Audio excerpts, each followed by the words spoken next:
YouTube family, तो हम लोगन कैसन बड़ा लोगन। ये देखा लोगन, ये हमार दीदी घर है। बहुत अच्छा घर बा। ये देखा लोगन, यहाँ चूड़ी सरियले बाड़ी। और अभी तहन लोगन के देखावा तानी। ये देखा लोगन, ये गैलरी हवा, कितना अच्छा बाटे। और ये छत पे जाए वाला सीढ़ी हवा।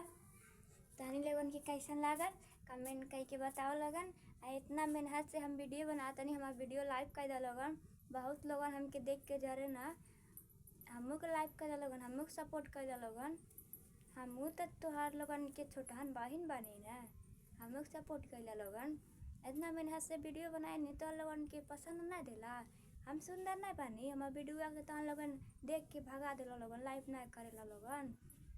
इतना देने के वीडियो तो लोगन बहुत लाइव करेला, लेकिन हमार वीडियो देख के तो लोगन भगा देला लोगन। का हम तो लोगन के दुश्मन बनी?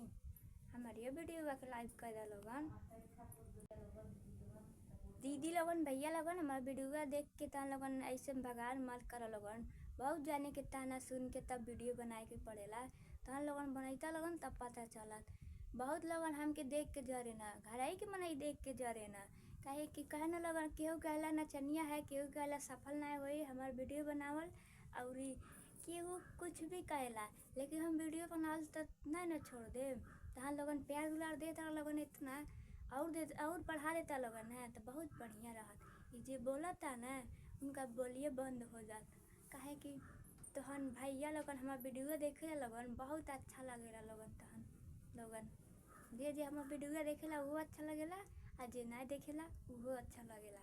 तो हमार वीडियो के सपोर्ट करेला लोगन। हमू इतना मेहनत करेनी। तहाँ लोगन खानतीन कितना गर्मी में वीडियो बनाएनी, ठंडी रहे चाहे गर्मी जरूर बनाएनी वीडियो।